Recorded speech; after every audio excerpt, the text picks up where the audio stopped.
चलते हैं अब अगले प्रश्न पर। मैं हूं हरी सर और आप देख रहे हैं मेरा YouTube channel maths with Hari sir. अब हम प्रश्न नंबर 34 करने वाले हैं। बच्चों जरा ध्यान से देखना क्योंकि आपके फाइनल एग्जाम में ये सब आने वाले हैं। आइए करना शुरू करते हैं। तो यहाँ पर प्रश्न नंबर 34 देखो क्या कहता है, ये मैंने पहले से लिख के रखा हुआ है। बिल्कुल छोटा सा प्रश्न है, माइंड में ही आप इसको हल कर सकते हैं।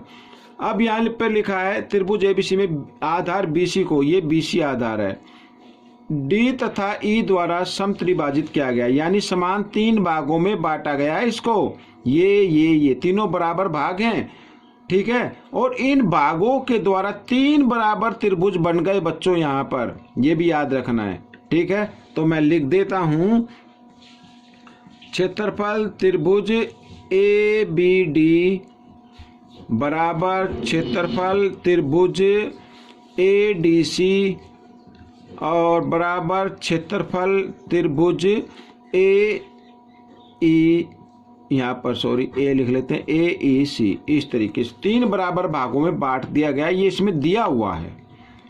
अब ये कहा गया है कि ए बी सी का क्षेत्रफल दिया हुआ है, क्षेत्रफल त्रिभुज ए बी सी बराबर 27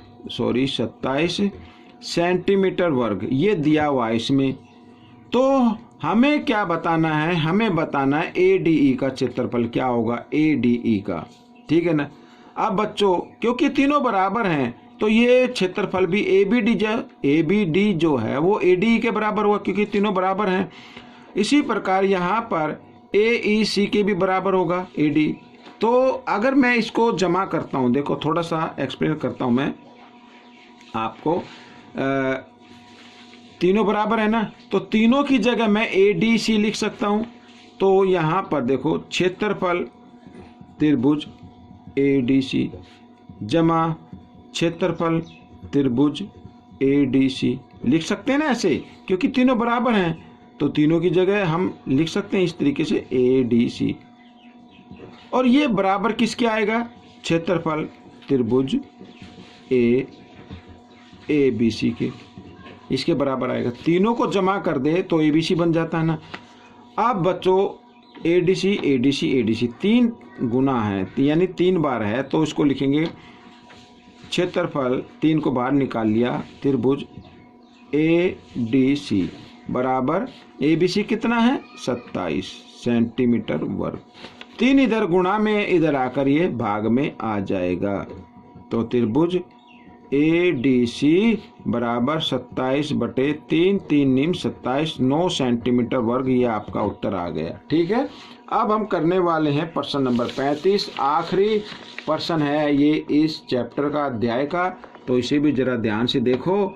अब यहाँ पर देखो क्या लिखा है, समांतर चतुर्भुज ए बी सी डी के अंत्य भाग में P एक बिंदु है, यदि क्षेत्रफल ए पी बी ये वाला बच्चों, ये वाला जिस पे मैंने ब्लैक पेन चलाया, ये वाला 14 सेंटीमीटर वर्ग है यहाँ पर, तो डी सी पी का क्षेत्रफल 15 है, डी सी पी ये वाला 15 सेंटीमीटर है। तो हमें बताना है ए बी सी डी का क्षेत्रफल क्या होगा। बहुत ही आसान बच्चों। तो सबसे पहले हम क्या करेंगे, इसमें आपको एक रचना करनी है। आपको यहाँ से सी डी के समांतर जो पीछे होते हुए जाए एक समांतर रेखा खींचनी है, एक समांतर रेखा खींचनी है, ठीक है। इसका नाम आप रख सकते हैं ई एफ रख सकते हैं इसका नाम, ठीक है। समझ में आ गया। अब बच्चों देखो यहाँ पर मैं बता देता हूँ, रचना लिख लेते हैं पहले। रचना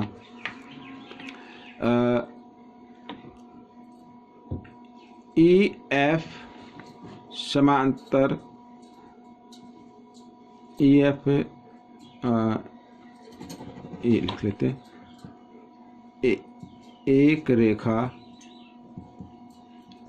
ई एफ समांतर सी डी खींचा जो पी से होकर गुजरा,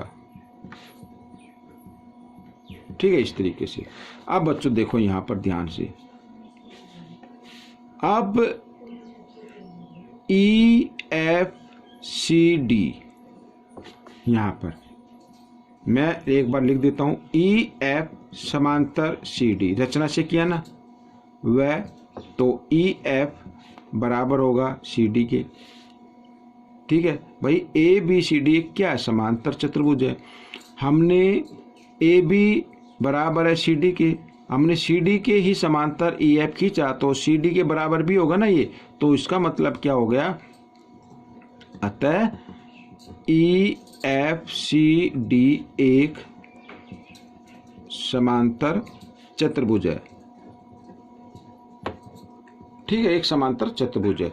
तो अब देखो त्रिभुज सी, यहाँ पर ये बच्चों पी है, सी पी डी, त्रिभुज सी पी डी व समांतर चतुर्भुज ई एफ सी डी एक ही आधार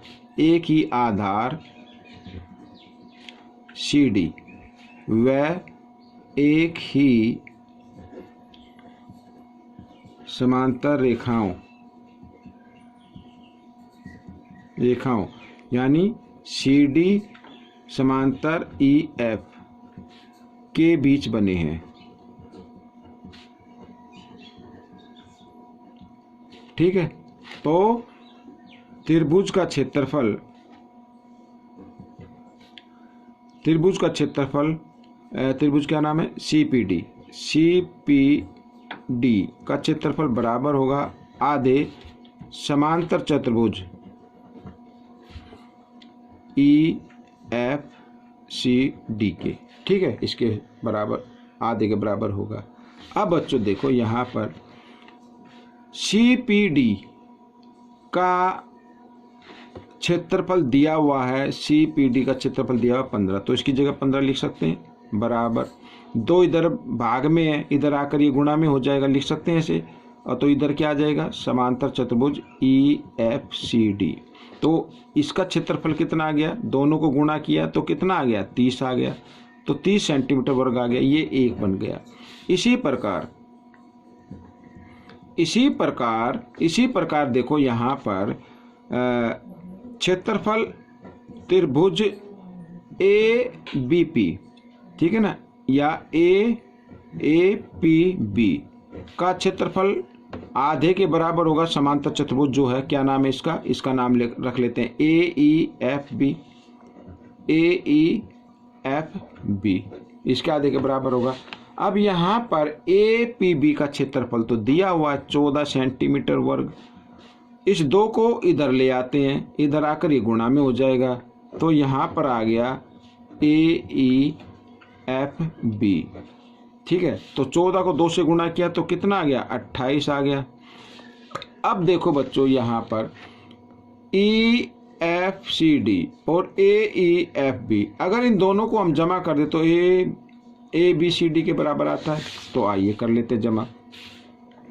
यहाँ पर इसको नाम देता हूँ मैं समीकरण 2, लिख देते हैं। एक यहाँ पर इस तरीके से, 1 व 2 को जमा करने पर, ठीक है।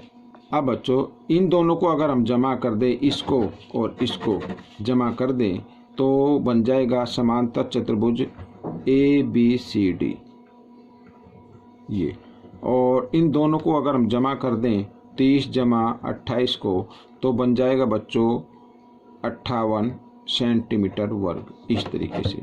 तो यही आपका आंसर बनेगा। ठीक है, तो थोड़ा सा छोटे तरीके से बताया, लेकिन फिर भी वीडियो लंबी बन गई है, तो आप इसे ध्यान से देखें, इसमें से सीखकर आप दूसरों को जरूर सिखाएं। मिलते एक नए अध्याय में, तब तक के लिए धन्यवाद।